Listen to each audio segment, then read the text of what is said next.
Well, hey there, my friend. Welcome to the Creative Shop Talk podcast. I'm your host, Wendy Batten, and this is our year-end wrap-up. I cannot believe that it's the end of 2024. I can't believe this.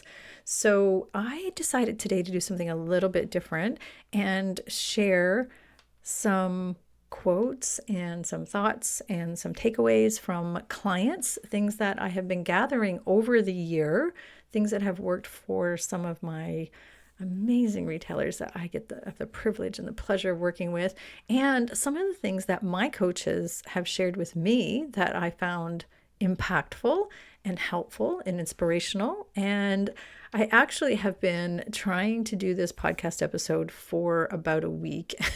My team is all like, would you do it already? Because, and I'm actually doing it at the very last minute because I just could not narrow it down. So I still haven't narrowed it all down.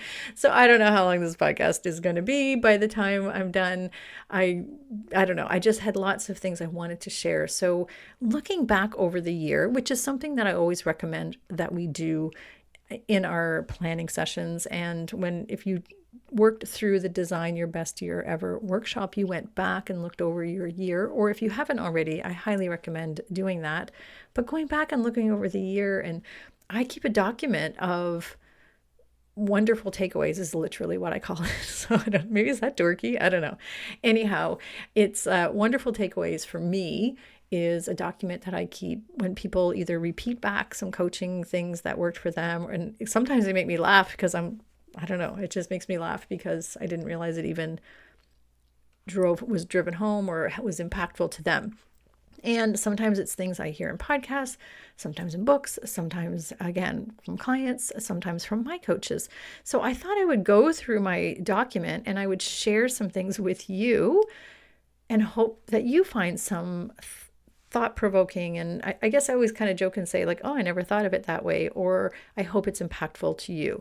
All of this to say is this is a little bit random, but it's from my heart and from the past year, things that have worked and not worked. My recap for the year is probably that it's been a weird one. It's been incredibly awesome to see so many retailers, and I've hosted mastermind retreats, and I just wonderful highs in around my business with retail coaching. But it's also been a hard year. Like, have you ever had a hard year? Like, I know some of you have. I mean, a hard year in a little bit of mindset and personal, like just stuff, right? So just stuff. But I learned to ride a bike this year. So I kind of joke and say that was a big thing for me because I didn't think I was the kind of person that would ride a bike. I know that sounds kind of weird now, but if you follow me on Instagram, you may have seen that way back in May, I decided to brave my fear and get past it.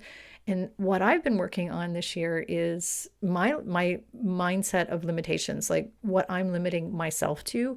And I want to encourage you to think about your mindset as well too. What are you limiting yourself? And like, well, I'm not a planner, or I'm not a bike rider, or I'm not a really highly successful multi-store owner. Well, why not? Why not you?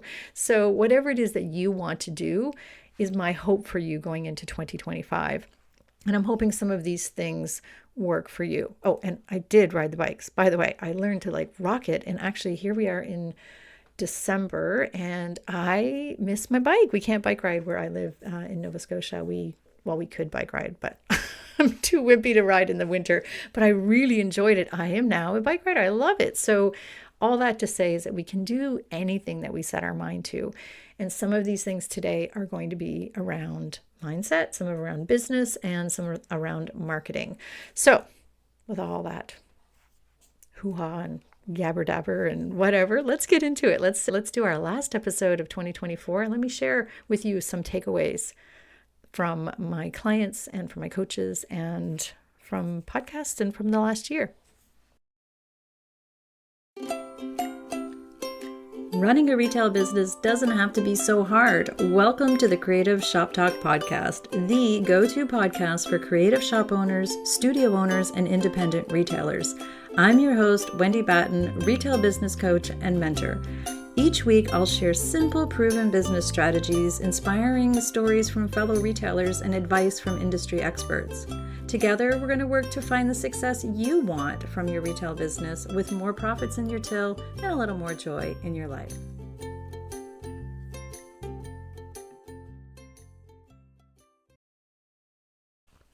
Okay, one of the first things that one of my clients shared with me, this goes way back into last January. One of my clients was having a I can't mindset. So she was really like, I just can't do this anymore. I can't do that. I can't do that. So we had the conversation around switching her mindset up to how can I energy? How can I figure this out? How can I get this done? How can I get better staff? How can I make the money I want? How can I? So we call this the I energy. It's something I share a lot with a lot of people. And that would be my first takeaway. So how can I? How can I energy is the first sort of takeaway around business. And I want you to take that into your 2025 and just go for it, man. Just go for it. The next one is something that I've had in my head. So I have a friend who used to say this all the time. He used to have a little radio show way back in the day. And we've all heard this a lot. But I want you to think about it. It's not about the money you make, it's about the money you keep. It's not about the money you make, it's about the money you keep. And yeah, we all know that. And we think immediately savings, but I want you to think about it in the format of every dollar that you are making, where is it going? Every dollar has a job in your business. And this is where I see retailers who are paying attention to the margins, paying attention to their profits, paying attention to their paycheck, paying attention to everything, the amount of inventory, everything that they're doing. It's not just money in, money out, money in, money out. That's where we get into cash flow problems, and cash hides problems. Cash hides problems. So there's another quote for you. What I mean by that is if we can't manage $10,000, we cannot manage $100,000 or $1 million. If we can't manage $10,000, we can't manage $100,000. So think about that when you're talking about your money, and maybe understanding that everything is figure outable. I'm going to be totally throwing all these quotes at you, but I'm hoping some of these things will stick, because honestly, we have to understand how to manage our money. So that is a really important part and a really big takeaway for everybody right now. It's not about the money we make, it's about the money we keep.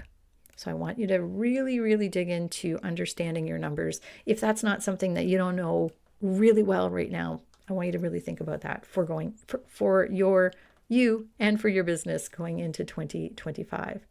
The next one is let it be easy. And on the backside of that, can we make it simple but significant? So those are two things that I say a lot to my clients. I actually have simplify and amplify is my theme going into 2025. I attempted a little bit into 2024, but going into 2025, it's simplify and amplify. But understanding that, like the words, if you can let it rattle around your head and let it be easy. So in all of the things we do in our business, and if you're a bit of an overachiever or a type A, or you just have like a perfectionist mindset or a high achiever mindset or whatever you want to call that, I'm going to say something that's going to hurt your heart a little bit, but B+ work is okay. This is something my clients repeat back to me quite a bit. Oh, Wendy, you're in my head. B+ work is okay. Sometimes B+ work is okay. I'm not saying when it comes to really important things or whatever, but B+ work is okay, and done is better than perfect. This is how we keep things simple. This is how we can let it be easy. This is how we can make it simple, but then still make it significant. So in all of the things you're doing in your business, your marketing, your whatever, your life, like right now, I'm doing this during right in the middle of Christmas season, and we could do it the hard way or we can do it the easy way. We can put too much pressure on ourselves to make things A+ all the time. Sometimes it doesn't matter. A marketing example of that is one of my clients right now. She's having a little open house for her VIP clients this week. Like literally just talked to her on Voxer this morning. And I said, why are you doing all these? Like, what are you doing? She's running around with her head cut off. And I'm like, people just want to hang out with you. They're appreciative of the invite. Keep it simple. Go buy, you don't have to make the cookies. Go buy some cookies. Like that type of thing. We can let it be easy, and B+ work is okay. So in all of the things, whether it's sending out your emails or doing your social media or whatever it is you're doing, hosting events, even for your family, like, what? Order a pizza if you need to order a pizza versus making something homemade. I mean, B plus work is okay. Done is better than perfect. And we can let it be easy. Give yourself permission to let it be easy. This is something that I have a lot of conversations with my clients around. So I just want you to think about what that could look like in the things you're doing. I legit have this on a sign that says, let it be easy, on my bulletin board. Like, it's kind of funny. So it says, let it be easy. And I'm laughing because it also simplify and amplify. Those are the two things. So simplify and amplify for me, and I'll just expand on that a little tiny bit. Simplify and amplify means, how can I do better? How can I serve better? How can I have more impact? How can I love on my people more? This is one of my core values. And how can I do better, but how can I keep it simple? So I want to simplify and amplify. That's some of my core values going into this year. Okay, and next one is, this was advice given to me by one of my coaches and mentors, Jeffrey Shaw, and he said, Wendy, you need to slow down to make the curve. I don't know where it came from. I have no idea where that came from. Like, I'm sure it's from somebody else, but it impacted me and in enough that I think about that. It's in my head quite a bit. So I have a lot of big projects coming up in 2025. I have a lot of big dreams and goals and things that I want to do. And I want, again, back to making impact and amplifying some things. And I need to slow down to make the curve. And what he meant by that for me was I had to slow down and like make sure I'm like paying attention to the things that I want to do, getting things done right, making sure that I'm, getting the work done and the foundational things, I guess. I have to slow down to make that curve so I can speed up. So I don't know if that's helpful to you, but it's been super helpful to me. One thing that one of my clients told me one day, and I had to write this down because it was, Wendy, I don't have to be a millionaire, but I do have to be a thousandaire. So I had said that to her and she left. And then the next month we came back and we were doing a strategy call. And I said to her, wow, she came back with this completely different energy. She kind of was stuck a little bit in the direction of her business. And she was making some changes to her retail business and all her revenue streams inside her retail business. And she was going down a path of, thinking that we had to be like millionaires and make all the money. And that wasn't giving her joy in certain parts of her business. So I just think that it's impactful to think about the fact that we do have to be profitable. We don't have to be like growth mindset that we're going to open 7 stores and be a multimillionaire. We can have other ideas of success. And I know I share that here a lot on the podcast, but you do have to be a thousandaire. So she wasn't making enough money in one revenue stream. And, it was really kind of tough to think about which direction she wanted to go. And I'm like, you still have to be profitable and you still have to make money. You still have to have a paycheck. If you're not even a thousandaire in your business, this is not a viable business. This is not a smart revenue stream. If you're not making money personally, you have to make a paycheck, my friends. If not, you're a volunteer. So, and don't give me that you're putting it back in the business, because then it's still the business. It's not, unless you're completely building it as an asset. But anyhow, and that's fine too, as long as you're doing it with intention. However, that line really stood out to her and she fed it back to me. And we've actually joked about it again. Don't have to be a millionaire, but I do have to be a thousandaire. So we kind of joke about now when she makes decisions around what revenue streams and what route she's going to go down. Yeah, it has to be profitable and has to give her a paycheck. So hopefully that's helpful.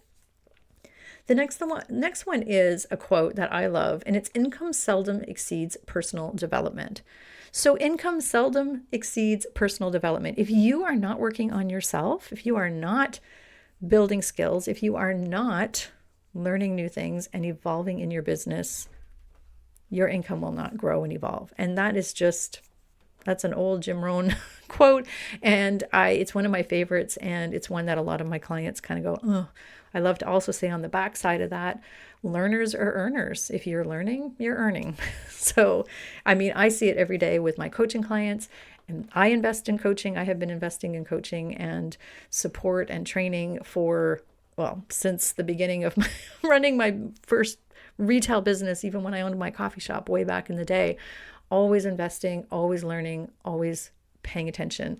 And that is my mission here, is to help you. And that's what we do inside the Retailers Inner Circle and with my other coaching programs, is we help learners become earners. And that's what we do.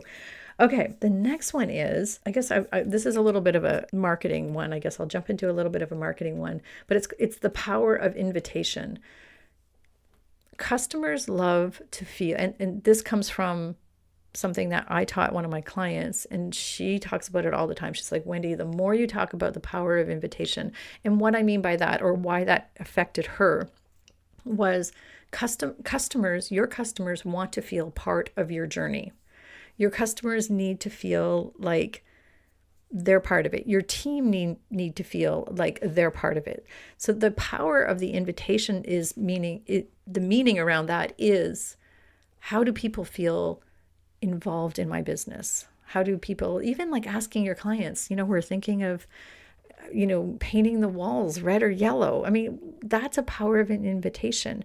Reaching out to your high-end clients and sending, like my client I mentioned earlier, who's having a VIP wine and cheese party for her clients. That's the power of invitation. People love to feel part of something, and inviting them in to your, whatever it is, a decision that you're making, a new product that you're buying, an event that you're having, anything, the power of invitation. And it ripples out in multiple ways. Again, with your staff, asking your staff, what do you think about this or that? The power of invitation is really, really important. In asking your kids if, you want to go, do you want to have tacos or, spaghetti for supper? It's the power of invitation and having people feeling part of something. And that is a really big part of marketing. And it's one that I had highlighted here from a client who had mentioned that it's just really ingrained in her business. And it's really made a big difference in her business. Okay, I'm going to talk a little bit about mindset. So another client shared with me that when I had mentioned to her, and sometimes I mention things and I don't know that they're impactful until they come back, feedback to me. But I told her she had to have courage to course correct. And it made a big difference. So when we met after I had said this, she had taken that literally. And she said, Wendy, I didn't have the courage, or I hadn't realized that I needed to course correct. And we all have to have the courage to course correct. That is something. We get so stuck sometimes in our goals. We get so stuck in our vision.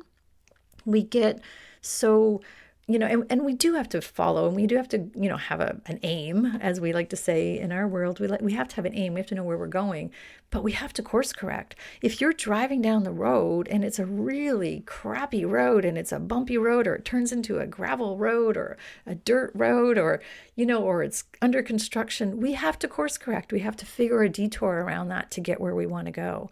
And that's called course correction. And that happens in business every day. We start trying something, we bring in a product line, we do something, bring in a revenue stream, hire people, open a second location. I don't know what it could be for you, and that was part of our plan, and this is what we're going to do, and I'm going to stick with it no matter what. But that's not smart all the time. We do have to stick through things. I mean, we have to stick through things if they're challenging, but we have to also have the courage to course correct and find a way around that obstacle.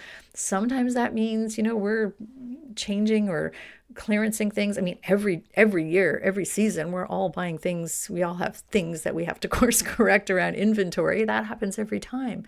But I want you to think about having the courage to course correct around the bigger things, even the big goal things. Don't be so tied to your dreams that you're hanging on so tight that you just don't see that it's time to course correct. It's time to make a change. And that's really, really important. And we all have to think about that.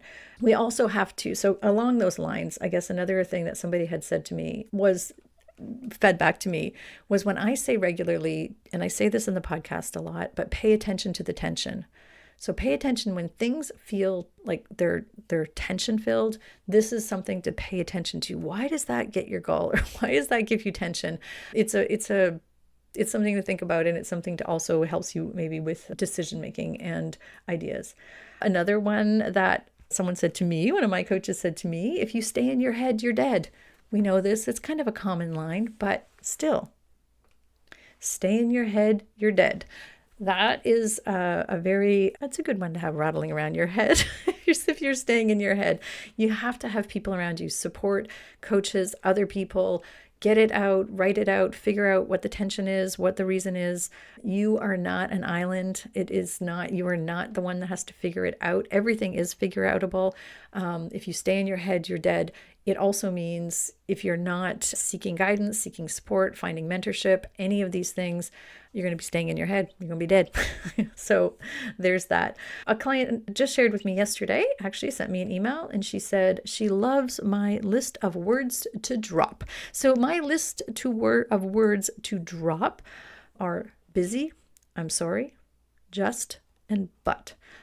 And I'll add a side note, yeah, but, or I'm just a small business owner. I'm sorry. And I say that a lot, and I'm sorry that I say that. No, I'm just kidding. But I'm trying not to, because we can't always say we're sorry if we are doing things. So as people pleaser, as a former people person, still working on her boundaries and still working on all of those things, I used to say I'm sorry a lot. I used to say I'm sorry regarding boundaries. And that's where we want to not say we're sorry. We can say we're sorry if we do something that deserves to be said, to say the words and apologize. Busy is another word I'm dropped completely out of my vocabulary.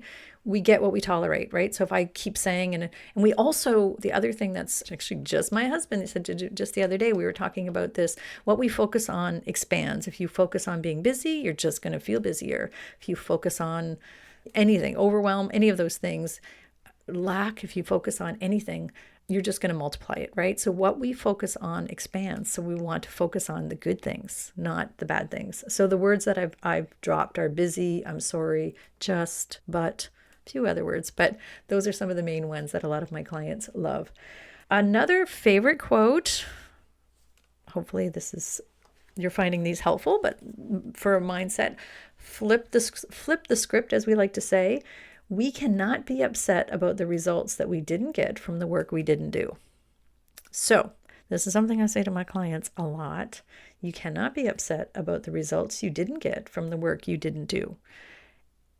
And the first time I heard that, and someone said it to me, or I read it, and I was like, oof, that's me, right? So there's things that we can't, we just cannot be upset if we didn't do the work. So when things don't happen and we make assumptions about economy, or the customer's not coming in, or whatever, if you're not busy in your store and there's nobody coming in, and we get all kind of like, what work did we not do? Is there something we didn't do? We cannot be upset about it if we didn't do the work. If you didn't do everything you could to get customers in the door this week, you can't get upset by the results. So I will be honest, and I will tell you, and some of you are going to laugh at this out loud. I can hear you in your car or wherever you are today on this last day of the year, and you're going to laugh when you hear this, but my email list grew very slowly this year. In the first half of the year. It's getting better. And I'm always talking about email list, and my email list has not been growing. And I was upset about the results I didn't get the results because I didn't do the work. So then I realized, oh, Wendy, you have not been really promoting your email list. I don't talk about my email list on my podcast. Our podcast has been growing like crazy. Thank you, my friends, for listening. Our podcast downloads are growing, and everything's great with the podcast. And I was like, why is my email list not growing? And it's like, oh, wait, we didn't have a pop-up on our website. I'm turning red here behind the camera, and you cannot see me behind the mic. But I'm turning red because I'm telling you guys all the time to grow your email list. Ask your customers, get on the email list. I just haven't been doing that. So I have not been getting the results that I want. It's not been bad. It's been slowly growing, but it's not been growing at the pace that it should be growing, or it was in the past, because I'm not doing the work. So what are you not doing the work around so that you're not getting the results? So we can't be upset about the results we didn't get from the work we didn't do. So on that note, go jump on my email list. We'll have it in the show notes, a link to our email list. I send out a weekly email list with the podcast so you never miss a podcast. And in 2025, we have a new, really cool concept coming for our email. It's almost like it's just going to be super helpful, and we don't spam you with all kinds of things. So anyhow, there's my pitch. Okay. I have so many other notes here I wanted to share with you, so many other takeaways, and I know this podcast episode is running long, but I have a few more I want to share. So this one is a quote from a client, and it's going to seem weird at first, but I'll explain. She said, Wendy, when you said sometimes we just have to clean the toilets, that was a big thing for her. And the reason for that was sometimes business is hard. And we know that, right? We have bumps and dips in our business. I mean, it happens, and staff movements and whatever. And sometimes we just have to do the work to get the thing done. So in self-employed life, when you're self-employed, we just have to get the work done. On that note, I'm a big believer in having staff, and I don't think we should be cleaning at this stage. If you're listening to this podcast, I hope you're not cleaning the toilets, but you might be. There's sometimes we just have to clean the toilets, or we have to get down in the muck, or we have to do the hard thing, or we have to whatever. There's just seasons. And when we look at our business and, ups and downs, there's things that we might have to revert back to. So everything is figure outable, as Marie Forleo likes to say. And we love to say around here at the podcast, the Creative Shop Talk podcast, and inside my inner circle and inside all of my programs, everything is figure outable. So sometimes we have to clean the toilets. So just a reminder that that's just something we have to do when you're self-employed, especially if you have a season where it's a little bit of a dip, and dips are just dips, right? Sometimes there's just dips. They didn't go as planned. Again, did we do the work? Is it, what is it? What's happened? Something may have happened. Sometimes we just have to clean the toilets. So we have to do the work that we're not wanting to do, but we have to be willing to do it. The other reminder around that, I guess, is that we are not all in the same boat. We're all in the same ocean. But what I see with my clients, and what I see in my inner circle, and what I see in all of the retail world that I have the privilege and the pleasure of dipping my toes into, is that we are all in the same ocean, but we are not all in the same boat. There are people in rowboats, and there are people in luxury yachts. So don't make assumptions about retail. Don't make assumptions about anything. You have to figure out what boat you want to be in, what type of boat you want to be in, what do you want to do, how do you want to get there. So there's going to be shifts into 2025. We're going to see businesses go out of business. We do every year. It's not going to be any worse this year than any other year. There's going to be lots of retailers thriving too. The sky is not falling. It's only falling for those who don't have strong foundations, or don't have vision, or don't have there's things that some people are not doing. And don't think that some of those people in the luxury yachts aren't going to, have troubles too, right? And that's their own personal troubles. There's the front of house and there's the back of house. There's the things you see that other retailers are doing. And then there's the back stuff, the unsexy stuff, the whole iceberg analogy, what we see on top, what's going on the bottom. The swan, right? The swan analogy, the calm, beautiful swan on the top of the water, but what's going on under the water is pedaling like crazy.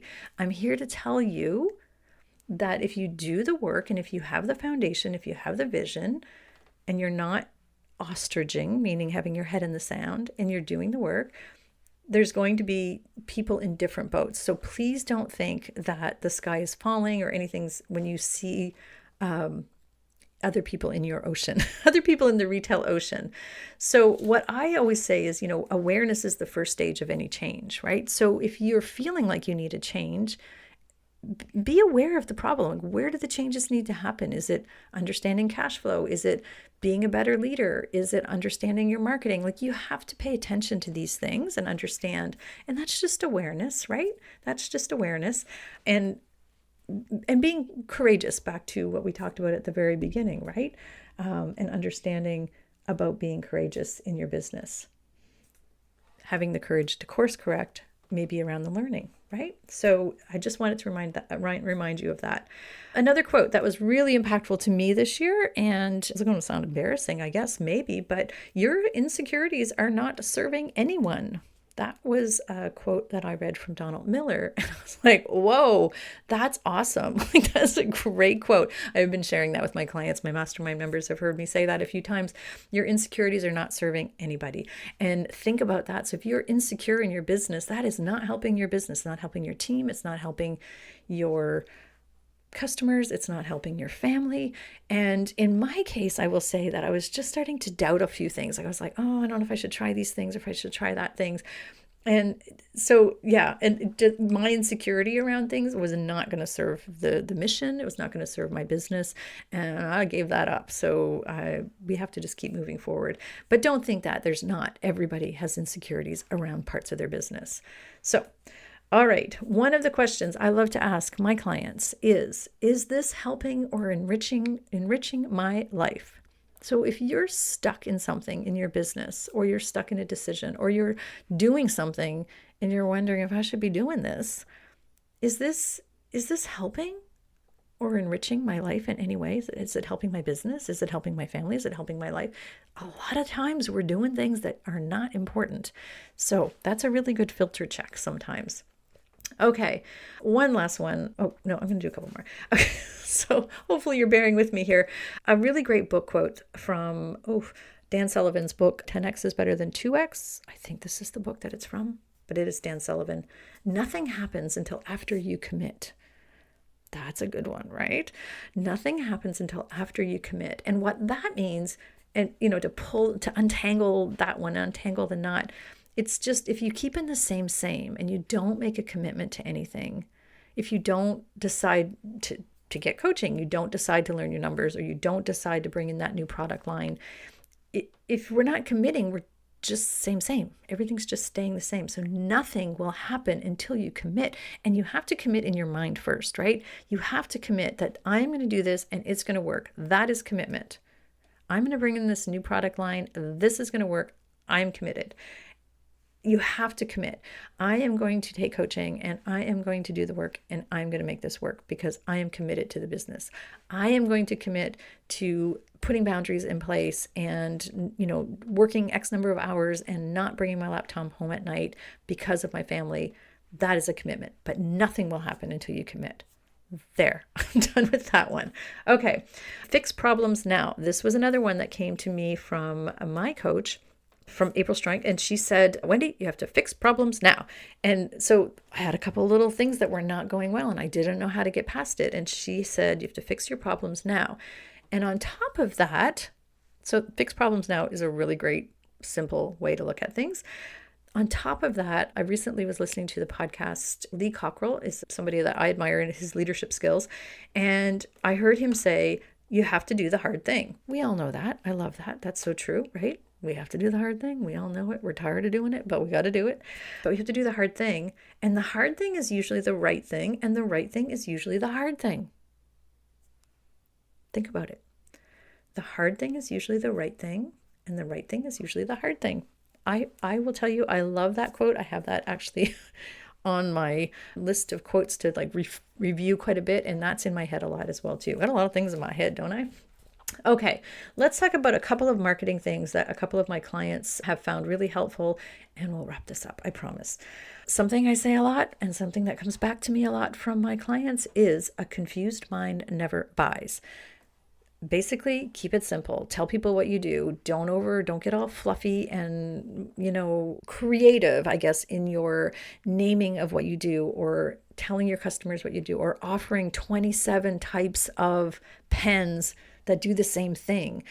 A confused mind never buys. That is why we need signage. That is why we do merchandising. That is why we limit product categories. That is why we have to be super clear with our branding as well, too. A confused mind never buys. I can give you a million examples. I'm sure I have it passed in the podcast. I'm sure I have if you've been in any of my coaching or any of my accelerator retail marketing accelerator sessions, but a confused mind never buys. So keep it simple, silly. the KISS method works for branding. Keep it simple. There's a lot of versions of that, right? Keep it super simple. There, that's the best one. That's not what my mama used to say, but that's what we'll say here. So a confused mind never buys. Keep it super simple and clear. Clear is kind. Clear is kind. Clear is kind. Okay. I want to talk a little tiny bit about a lesson that a client learned about being a trusted and adored brand. And here's what happened with her. This is something I think we can all, like, that's the line I want you to think of. Being a trusted and adored brand. Work really hard on that, because that is your competitive advantage in 2025. This is one that people they want to be part of. We want your brand and your business to be an experience that they look forward to. So my customer around this case, so this is something that I have been working with her on, and I keep talking to her about it. And one of the things that we were really digging deep into was that she just kept running product ads on Facebook. And here's my take on that to her, and that she came back to me with as being a winning strategy for her. One Facebook ad is not going to make a loyal customer. It might get people's attention. It has a little bit of visibility. That's fine. But product ads, and you can hate me if you want on this, and just pumping out stuff onto social media and wherever you're doing it is not going to build you a trusted brand. So what do you need to do to position yourself as a trusted brand and an experience that they look forward to? And you're not just selling and yelling, right? Like, you're not just like selling and yelling. And selling and yelling means just like product, buy this, buy this, buy this, buy this. That is not building loyalty. It is not what we're going to be talking about in 2025. What we're going to be talking about in 2025, and next week on the podcast, I will be sharing our what to focus on in 2025 episode, which is our 3rd annual. So that will be, I want you to listen to that one. Come and join us next week. It's not quite as long as this one, but anyhow, you want to focus on building a trusted and adored brand. You want to be a brand that people love. That is something, and again, something that one of my clients came back to me, and she's been working so hard, and it's been so wonderful watching her do that. And that is because she was just selling and yelling before, just like popping up in, she had an e-commerce site, just selling stuff, and it was just cold. And why people can buy anything anywheres nowadays, right? They vote with their money, my friends. So we want them to vote to be part of an experience with us. Okay, hope that's helpful. Another tip is something that my client something that comes back quite a bit, again, from my Sales Accelerator program, is be findable. So be findable. What are you doing to be findable, so that people can find you? And this is something that I would love you to remind yourself, that we need to be findable. So we need to make sure we're on all the places, that we're doing SEO, that we are updating our proper forward-facing assets, all of the things, Google Business, all of the things, showing up on media, showing up on other people, like on print or radio or wherever you are showing up, but understanding that you need to have people know you exist. And that is kind of a basic when it comes to social media, or it comes to marketing and marketing strategy. Okay, last one. How are you staying relevant? This is a really big one that I think is really important for all of us to be considering. How are you staying relevant in 2025? Your products, your customers, your mindset, like how are you keeping your business relevant in your community? And a reminder that consistency compounds. This is another one I have here. Consistency compounds. So staying consistently visible in your business, staying consistent with your team, staying consistent with how your brand's reputation back up to building a trusted brand. This all comes from consistency, and it does compound. Okay, I feel like I'm so sorry. This is a long podcast episode of a lot of things. I hope this roundup, I have so many more, so many more. I don't even know. I should just print the document and maybe give it to somebody. But anyhow, it is a lot. I might have a part 2 sometime. But I really, truly, genuinely feel like if you start paying attention to just little things, that maybe quotes that get you, and if something is stuck in your brain right now, or you heard me say something here today, take a minute, write it down. Take a minute, write it down, and keep it someplace where you can review it. And this is what I do with my list every year. And so that I can go back over the year, or I can decide what I want to, not just input. I want this to be something that you think about, but then action. If there's something that you feel like you need to action, I want you to ask yourself, how can I action this? Or how can I take this to the next step? All right, my friends, thank you for being here. I hope you'll join us next week. We have our 2025 What to Focus On.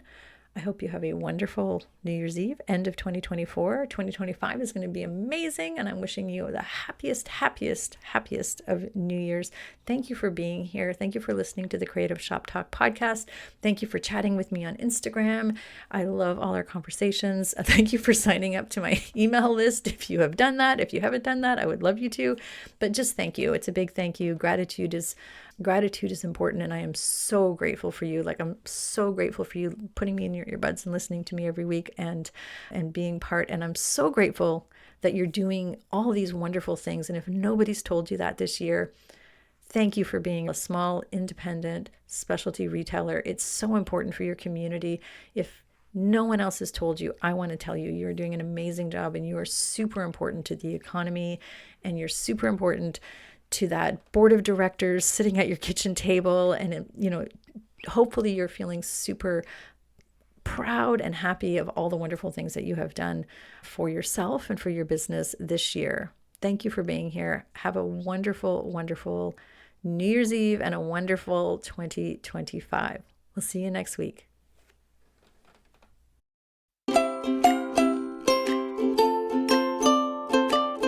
Well, that's it for this week's episode of the Creative Shop Talk podcast.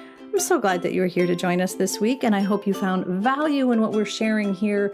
I want to remind you that our website has all of the show notes. You can find it at wendybatten.com/podcast.